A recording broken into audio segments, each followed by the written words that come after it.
Bearing fruit that God desires is the most natural thing that can happen to you as you abide in Christ. It's just a natural function.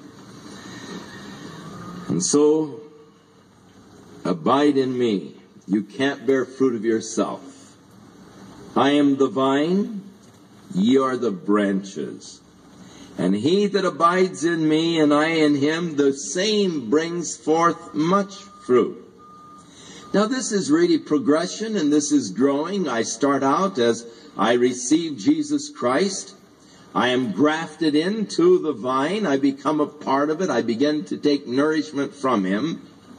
And as my life begins to bring forth fruit, then his word cleanses me, that I might bring forth more fruit. And as I abide in him, then I begin to bring forth much fruit. And herein is my Father glorified. This is what my Father wants, that my life bear much fruit for him. So, I am the vine, you are the branches. He that abides in me, and I in him, the same brings forth much fruit. For without me, you can do nothing. I've got that underlined with a bold underline in my Bible. Because I have tried to do so many things on my own and failed. I wonder, when will that truth really sink into my heart? That I might realize that apart from Jesus, I can do nothing. It's futile for me to even try.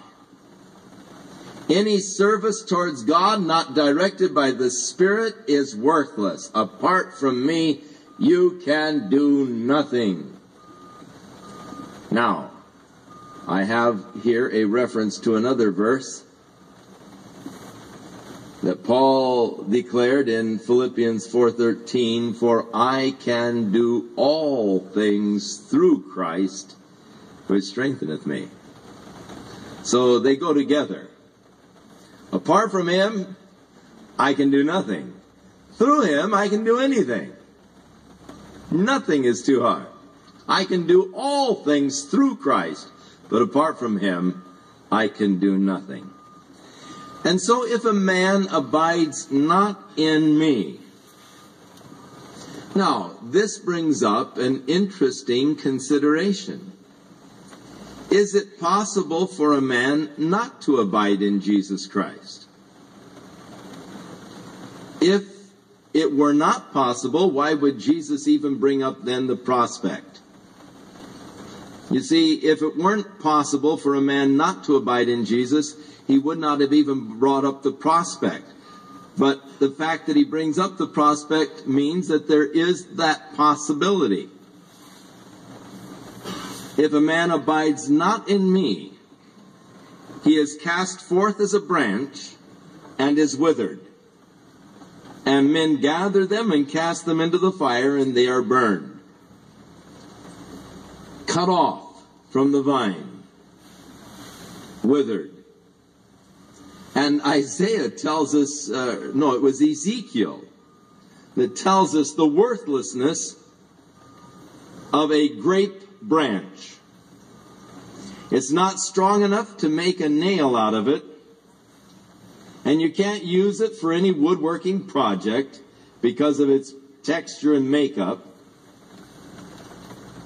A grape branch is only good for one thing, and that's to produce grapes. And if it doesn't do that, it really isn't good for anything else. It's not good firewood. It's like a punk. It just smolders and smokes, but it doesn't really burn well, and it's not good for any woodworking project. It's just worthless. It's good for only one purpose, and that's to produce fruit. I hate to tell you this, but you're good for only one purpose, and that's to bear fruit to God. And if you don't do that, you're just as worthless as a punk. I mean, there's no value to you.